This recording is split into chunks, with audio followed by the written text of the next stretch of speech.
Für den Maulwurfkuchen benötigt ihr für den Teig 100 Gramm Butter oder Margarine, 100 Gramm Zucker, 2 Eier Größe M, 150 Gramm Mehl, 1 Teelöffel Backpulver, 3 Esslöffel Backkakao, eine Prise Salz, 75 Milliliter Milch. Für die Füllung benötigt ihr 400 Milliliter Sahne, 2 Päckchen Sahnesteif, 70 Gramm Zartbitter Raspelschokolade und 3 reife Bananen. Hallo und herzlich willkommen bei 4 Reifen ein Klo. Hier, wir machen heute einen Maulwurfkuchen, mal etwas ganz anderes von Art von Kuchen im Omnia-Backofen. Denn ich denke mal, Rückkuchen kann jeder und Zitronenkuchen, Schokoladenkuchen ist allgemein bekannt. Und ich wollte mal auch was anderes machen. Und solche Ideen gibt es zum Beispiel auch in unserem Backbuch, Backideen aus dem Omnia-Backofen.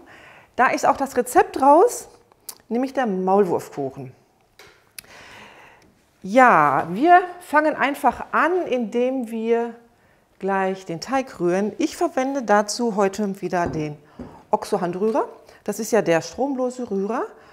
Und ja, ein bisschen Muskelkraft tut mir mal wieder gut. Der Sommer kommt. Wir formen unsere Oberarme.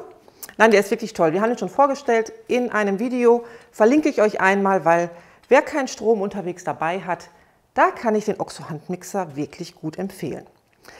Ja, aber dann fangen wir mal an. Und zwar rühren wir erst für den Teig die Margarine mit dem Zucker cremig und dann die Eier dazufügen und auch kräftig unterschlagen. Jetzt vermischen wir mit dem Mehl, Kakao und das Backpulver.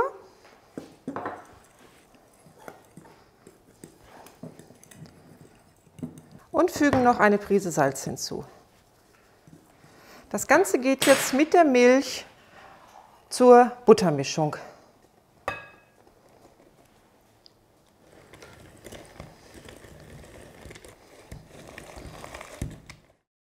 Das Mehl nicht mehr so lange unterrühren, weil es sonst verklumpt bzw. der ganze Teig fällt euch beim Backen nach innen. Wenn ihr ein Handmixer nehmt, dann wirklich nur ganz kurz. Mit dem OXO könnt ihr da nicht viel falsch machen, weil der halt nicht so viel Kraft hat. Es sei denn, ihr habt richtige Manpower, dann klappt es. Das Ganze füllen wir dann jetzt in die Backform ein. Ich verwende dafür die Silikonform, weil dann lässt sich der Kuchen einfach viel besser lösen und der wird nicht dunkel. Ihr seht, dass ich die anti-haftbeschichtete Backform darunter habe.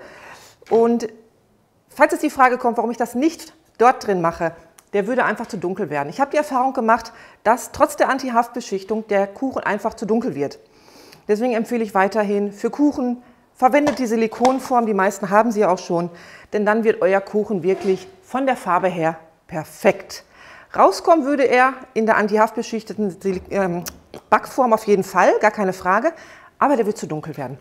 Deswegen beherzigt mein Tipp, benutzt die Silikonform für Kuchen und ihr habt wirklich wundervollen Kuchen. So, jetzt fülle ich den Teig da ein, dann geht der auf den Gaskocher für ungefähr 25 Minuten auf kleiner Flamme.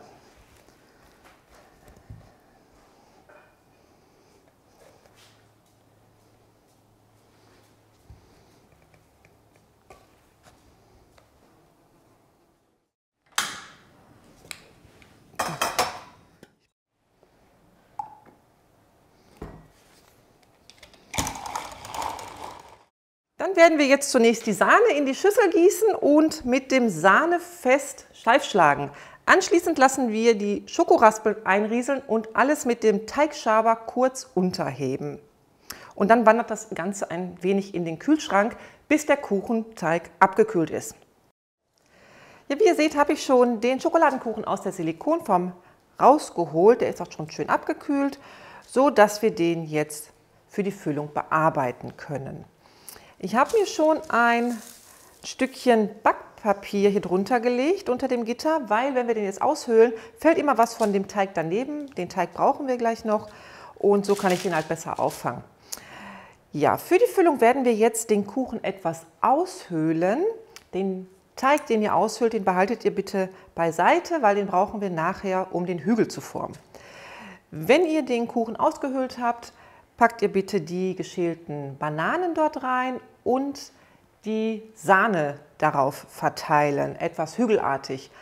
Und dann die restlichen Kuchenkrümel etwas zerbröseln und als Maulwurfshügel nochmal da drauf etwas festmachen, sodass es wirklich wie ein Maulwurfshügel nachher aussieht. Das ist er, der Maulwurfkuchen. Immer wieder sehr beliebt. Ja, ist ein bisschen mehr Arbeit, macht doch ein bisschen Sauerei, aber das lohnt sich. Oh, es ist so lecker. Ja, sollen wir mal ein Stück von anschneiden? Ja, ne? Obwohl, der sieht schön aus. Ja, aber ist egal, wir machen das jetzt. Ich hole mal einen kleinen Teller.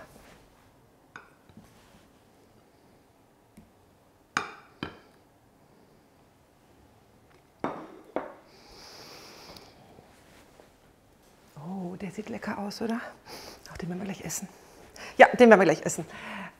Ja, ich hoffe, euch hat das Video gefallen. Es war mal etwas anderes. Ja, ich finde es immer wieder gut. Also ich finde auch gut, wenn man mal was anderes macht. Ja, ich weiß, viele haben unterwegs nicht immer Zeit, Lust und Platz und ähnliches. Aber es gibt immer Leute, die haben Lust, Zeit und Platz. Und für die mache ich das dann auch. Und ich denke, der ist echt lecker. Ihr könnt das übrigens auch mit Erdbeeren machen. Wenn die Erdbeerenzeit beginnt, tauscht die Bananen einfach mit Erdbeeren aus. Oder ihr mischt die ganzen klein geschnittenen Erdbeeren unter die Sahnemasse. Das ist nämlich auch mal ganz lecker und sehr erfrischend und auch mal abwechslungsreich. Ja, und wie gesagt, das ganze Rezept findet ihr, hier ist es, in diesem Rezeptbuch. Wir haben ja mittlerweile 12 Rezeptbücher. Da findet ihr viele, viele Sachen drin, auch eine Donauwelle und eine Schwarzwälder Kirschtorte und ähnliches. Alles natürlich sehr einfach gemacht. Und ja, ist gut, einfach ist gut, ist ein bisschen aufwendiger, aber immer wieder lecker und auch abwechslungsreich. Und man findet auch einfache Sachen wie Zitronenkuchen, Schokoladekuchen oder auch Käsekuchen und ähnliches hier drin.